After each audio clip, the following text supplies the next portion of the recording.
सभी किसान भाइयों को नमस्कार। किसान टीवी पर सभी का हार्दिक अभिनंदन है। आज हम चर्चा करेंगे कि मूंगफली में काली जड़ और कोलर रोट बीमारी का कंट्रोल कैसे करें। काली जड़ बीमारी वो होती है यानी जड़ काली हो जाए, सीधी बात है, उसे रूट रोट या फिर काली जड़ बोलते हैं। कोलर रोट का मतलब ये होता है जैसे ये कोलर होती है, ठीक है, कोलर की तरफ से पौधा काला हो जाए, ठीक है। पौधा जैसे मान लो इतना ज़मीन में पौधा, जैसे ये पौधा है, इसकी ये कोलर हो गई, ठीक है। ऊपर से पौधा स्वस्थ दिखता है, नीचे से मतलब यहाँ से पौधा काला हो जाता है और पौधा खत्म हो जाता है, उसे बोलते हैं कोलर रोट। ये दोनों फंगस की बीमारी है। कई बार किसान भाइयों ये होता है कि हमें एक तो सबसे पहले मैंने आपको बहुत बार बता दिया कि हमें बीज अच्छी क्वालिटी का काम में लेना चाहिए और बीज उपचार हमेशा अच्छी क्वालिटी का ही काम में लेना चाहिए, ठीक है, ताकि हमारे खेत में फंगस वाली बीमारी नहीं हो।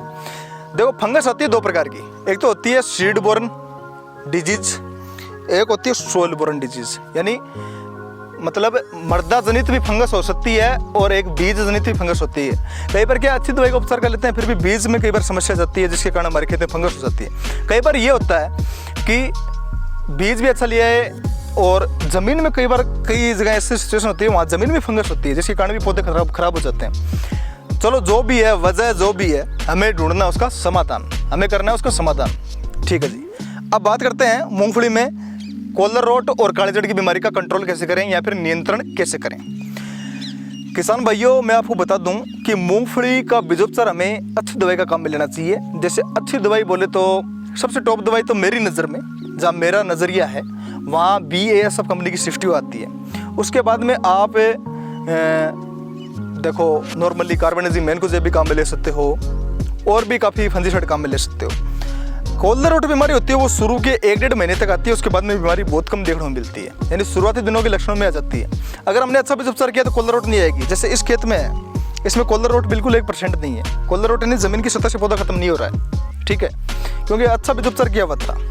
अब हमने क्या है कि बरसात हो गई अच्छी और हमने इसमें पौधा उखाड़ के देखा तो इसकी जड़ एकदम काली थी, दिख रही है किसान भाइयों। तो ये काली जड़ थी, ये हमने देखी है। इसका कंट्रोल कैसे करेंगे? तो कंट्रोलिंग के मामले में बात करें तो सबसे पहले बीजोपचार अच्छा करना चाहिए ताकि हमारे खेत में फंगस की बीमारी नहीं हो। अब चलो बीजोपचार किया या नहीं किया वो पीछे की बात गई जो गई, किसान भाइयों ने मूंगफली की बुआई कर दी है। अब कैसे कंट्रोल करें, अब उसका नियंत्रण कैसे करें? तो आप सबसे पहले एक काम करो कि अपने खेत में सबसे पहले पौधे उखाड़ के देखो। वास्तव में समस्या तो दवाई का खर्चा करो, नहीं तो दवाई खर्चा करने का कोई मतलब नहीं है, ठीक है जी। अब क्या करते हैं हम, जैसे पौधे उखाड़े, काली जड़ मिली तो कौन सी दवाई चलाएं ताकि हमें बेहतरीन रिजल्ट मिले, ठीक है। कौन सी दवाई चलाएं? तो कौन सी दवाई चलाएं काली जड़ के लिए सबसे बेहतरीन दवाई है और कम खर्चे की दवाई है, वो है थायोपिनेट मिथाइल, ठीक है। थायोपिनेट मिथाइल कितना दें? प्रति बीघा 300 से 400 ग्राम प्रति बीघा लैंड में चलाओ और काली जड़ का कंट्रोल हो जाता है।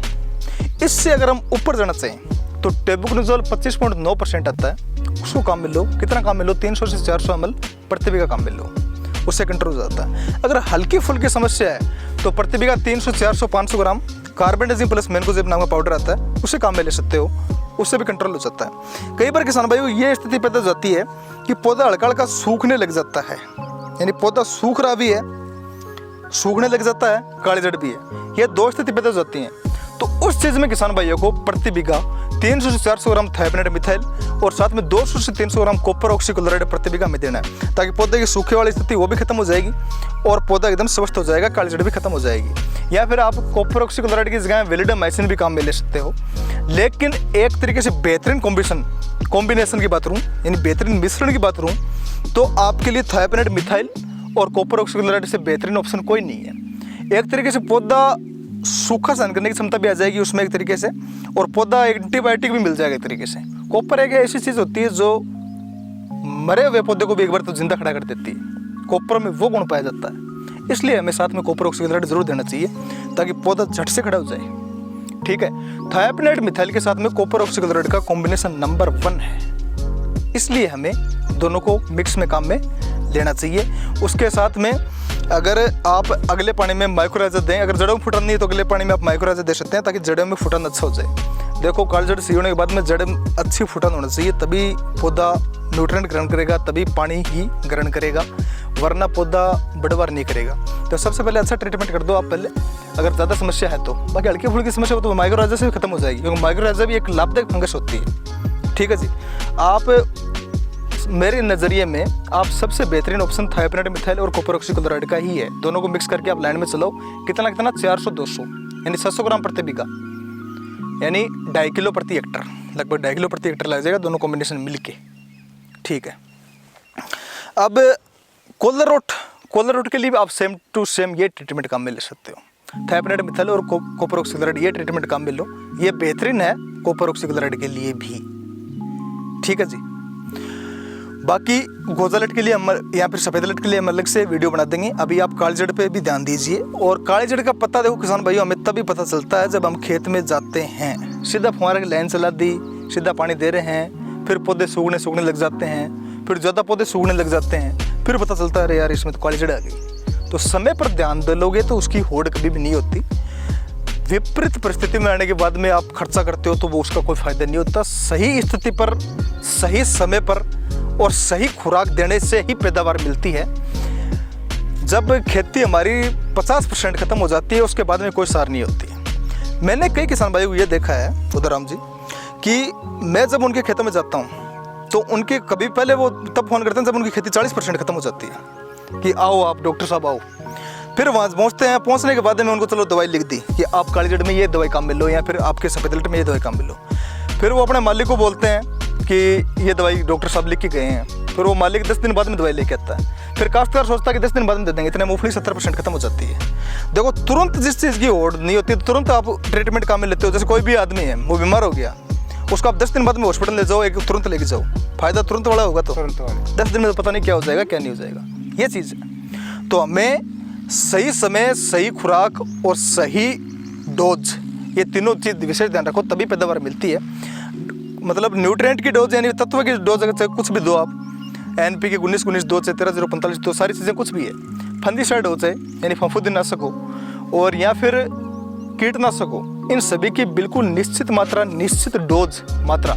ठीक है, ये आप सही समय पर काम में लोगे तभी ही पैदावार मिलती है। ओवर डोज देने से भी कोई फायदा नहीं है। जैसे काली जड़ हो गई, अब प्रति बीघा 300-400 ग्राम थायोपेनाइड बहुत है, थायोपेनाइड मिथाइल 300-400 ग्राम बहुत है। अब इसके जगह 1 किलो डालोगे तो कोई सार नहीं, वो ओवर डोज ही है, बेकाम में खर्चा है। तो खेती मैं उसे किसान मानता हूँ जो कि कम खर्चे में अधिक पैदावार ले, वो ही सच में किसान होता है और वही सही पैदावार ले सकता है। तो बाकी हम आपको बता दिया। और अगर आपके फिर भी समझ में नहीं आए तो मैं आपको डिस्क्रिप्शन में मेरे नंबर दे दूंगा, आप मुझे व्हाट्सएप पे फ़ोटो भेज सकते हो। इसके अलावा मूंगफली में देखो सबसे मेन बीमारी तो फंगस की यही आती है। इसके बाद में लगभग 2-2.5 महीने की फसल हो जाती है, उसके बाद में टिक्का रोग आता है। ठीक है, ये लंबी मूंगफली की फसल है, 5-10 से 6 महीने की फसल है। TG37 में तो पहले 1-1.5 महीने में टिक्का आ सकता है, कोई बड़ी बात नहीं है। टिक्का रोग यानी अर्ली लीफ डिजीज रोग, यानी अगेती पत्ता धब्बा रोग, हिंदी में ये बोल देते हैं और वैसे टिक्का रोग भी बोल देते हैं। तो जो टिक्का रोग होता है उसके लिए हमें कौन सी स्प्रे करनी चाहिए, उसके लिए मैं अलग से वीडियो बना दूंगा। किस चीज़ की टिक्का रोग तो लाइन में चलाने से कोई फायदा नहीं है दवाई को, टिक्का रोग के लिए तो हमें स्प्रे करनी पड़ेगी। तो उस समय तक हरीलट का भी प्रकोप हो सकता है, तो टिक्का रोग की और हरीलट की दोनों दवाई हम एक साथ में स्प्रे कर देंगे। फिर लास्ट में मूंगफली में एक 75 टिक्का हो रहता है। अगेती टिक्का तो कम मतलब नुकसान करता है, एक मूंगफली में लास्ट में आता है 75 टिक्का। वो अगर उस समय अगर हम स्प्रे नहीं करते हैं तो हमारी मूंगफली के सारे पत्ते झाड़ देता है वो, यानी चारा भूल जाओ अगर हम उसका कंट्रोल नहीं करते हैं तो मूंगफली में फंगस वाले रोग देखो 2-3 ही है।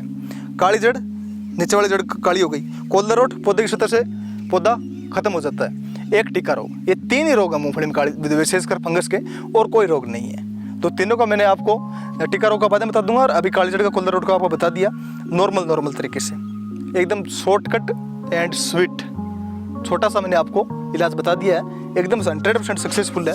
आप वापस बता देता हूँ एक बार, जिन किसान भाइयों को काली जड़ और कोल्लर रोट बीमारी है वो प्रति बीघा 400 ग्राम थायोपेनाइड मिथाइल और 200 ग्राम कॉपर ऑक्सीक्लोराइड प्रति बीघा लैंड में चलो, बीमारी कंट्रोल में हो जाएगी। इससे ऊपर जाना चाहते हो तो प्रति बीघा 300-400 ml टेबुकोनाजोल 25.9% का मिल लो और 38.39% भी टेबुकोनाजोल भी आप काम में ले सकते हो।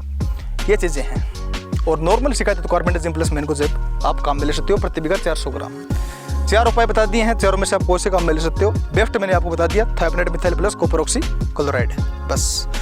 तो वीडियो अच्छा लगा हो तो सभी किसान भाई चैनल को, जो किसान भाई नए हमारे चैनल पर जुड़े हैं वो चैनल को सब्सक्राइब जरूर करें, लाइक करें, कमेंट करें और उन सभी किसान भाइयों तक पहुंचाओ जिनकी काली जड़ी या कोल्लर जोड़ की समस्या आती है, जिनको इलाज नहीं पता है। और मूंगफली की खेती करने वाले सभी किसानों तक आप ये वीडियो जरूर पहुंचाएं।